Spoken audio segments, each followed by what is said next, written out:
ঘন সবুজ পাহাড়ের ঢালে ছিল এক শান্ত নিরিবিলি নিবাস। সেখানে থাকত এক ছাগলমা আর তার ছোট্ট ছাগলছানা।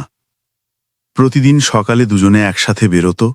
মা ধীরে ধীরে ঘাস খেত, আর ছাগলছানা দৌড়াতো, লাফাতো, খেলত, কখনো ফুল শুকত, কখনো প্রজাপতিকে তাড়া করত। জীবন ছিল তাদের হাসি, শান্তি আর মায়ের স্নেহে ভরা।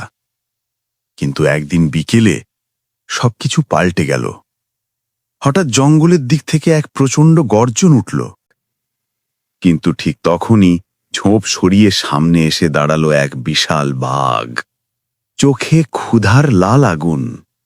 বাঘ বলল, আজ ভালো ভোজ পাওয়া গেল। ছাগল বলল, আমাকে খেতে চাইলে খাও, কিন্তু আমার ছানাটাকে ছেড়ে দাও। তবে বাঘের মনে দয়া ছিল না। এক ঝাঁপে এসে ছাগল মাকে ধরে নিয়ে গেল।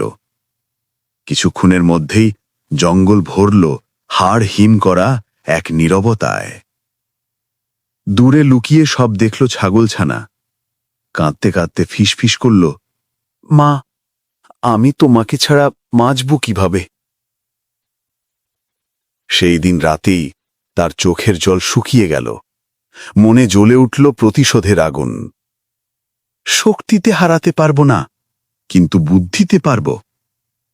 কয়েকদিন পর জঙ্গলের ধারে ঝড়ে মারা যাওয়া একটি মৃত ছাগল দেখতে পেল সে।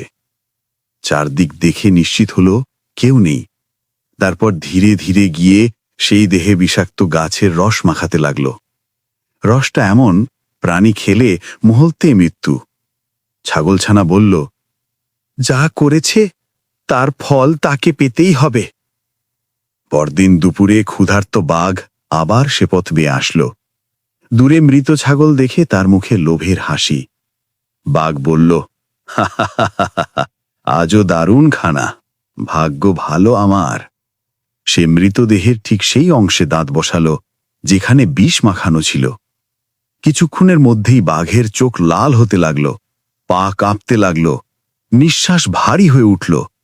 বাঘ হাঁপাতে হাঁপাতে বলল, এটা এটা কি হলো আমার? পা দুলে দুলে সে মাটিতে লুটিয়ে পড়ল। কয়েক মুহূর্ত পর সব শেষ। নিঃশব্দ, নিথর মৃত্যু। দূর থেকে সব দেখছিল ছাগলছানা। আকাশের দিকে তাকিয়ে ধীরে বলল, মা, তোমার প্রতিশোধ নিয়েছি, তুমি শান্তিতে থেকো।